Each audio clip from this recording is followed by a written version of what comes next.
వేదపారాయణదారుల సంఖ్య రాను రాను తగ్గిపోతున్నది. వేదపారాయణ యొక్క అవసరం ఎంతో ఉన్నది హైందవ ధర్మ పరిరక్షణ కోసమని ఆ రోజున నేను పాలక మండలి చైర్మన్గా ఉన్నప్పుడు వేదపారాయణల్ని ఎక్కువ మందిని తీసుకోవాలని దాదాపు 700 పోస్టులను క్రియేట్ చేసి వేదపారాయణ స్కీమును పెద్ద ఎత్తున వ్యాప్తి చేయాలన్నటువంటి ఆలోచనతో ఆ రోజున నిర్ణయం తీసుకోవటం జరిగింది.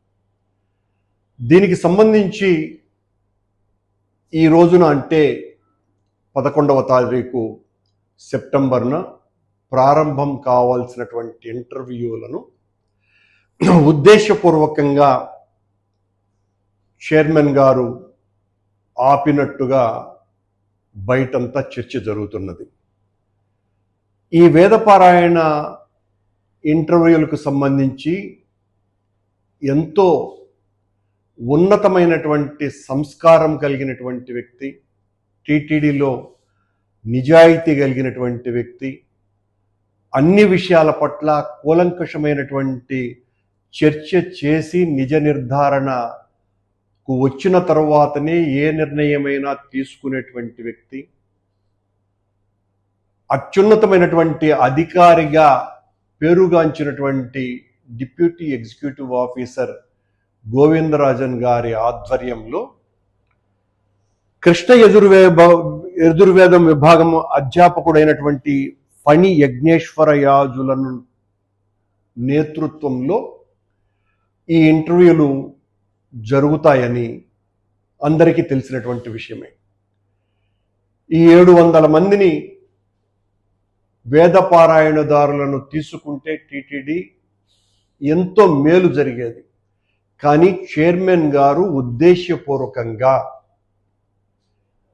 ప్రతిభావంతుడైనటువంటి గోవిందరాజుల గారిని పక్కన పెట్టాలన్నటువంటి ఉద్దేశంతో ఈ ఇంటర్వ్యూలను ఆపివేయటం అభ్యంతరకరమైనటువంటి విషయం.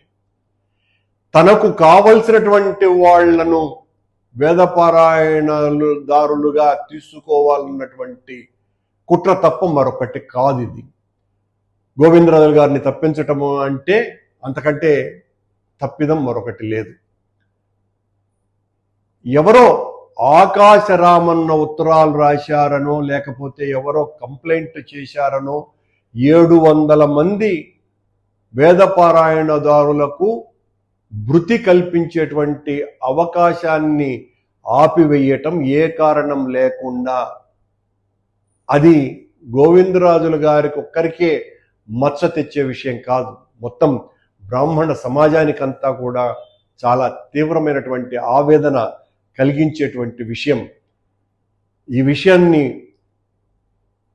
ప్రజలందరి దృష్టికి తీసుకువస్తున్నా ఏ రకంగా టీటీడీ వ్యవహారాలు నడుస్తున్నాయి అని చెప్పడానికి 700 మందికి ఉద్యోగ భృతి ఒకవైపున, మరోవైపున అన్ని దేవాలయాలలో వేద ఘోష వినిపించాలన్నటువంటి ఒక గొప్ప సత్సంకల్పంతో ఆ రోజు మేము తీసుకున్నటువంటి నిర్ణయానికి ఈ రకంగా ఈ రోజు నుంచి ప్రారంభం కావాల్సినటువంటి ఇంటర్వ్యూలకు తూట్లు పొడవటం అన్నది చాలా చాలా అభ్యంతరకరమైనటువంటి విషయం అని తెలియజేస్తూ, నేను టీటీడీలో జరుగుతున్నటువంటి తప్పిదాల మీద మాట్లాడుతుంటే అధ్యక్షుల వారు నా పని పట్టాలన్న ఉద్దేశంతో నాకు ఎవరో వాళ్ళకి సంబంధించినటువంటి వాళ్ళు చెప్పారు, ఒక 6 మంది బ్లాక్ మెయిలర్లని నిఘాగా నా మీద ప్రయోగించినారు అని. బిఆర్ నాయుడు గారు, మీరు 6 మందిని కాదు కదా 600 మందిని నియమించినా వాళ్ళందరూ నా చుట్టూతోనే ఉండినా భయపడేదేమీ ఉండదు, అలాంటిది జరగదు.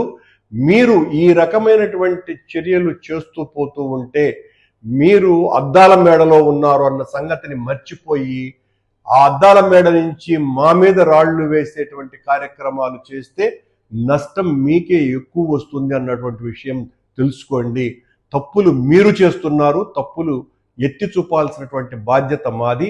మీరు అక్కడుండి తప్పులు చేయకుండా పోతే మా నుంచి ఒక్క చిన్న విమర్శ కూడా రాకపోగా అభినందనలు కూడా అందుకునేటువంటి పరిస్థితి మొత్తం సమాజం నుంచి వస్తుందన్న విషయాన్ని గుర్తుకు చేస్తూ సెలవు.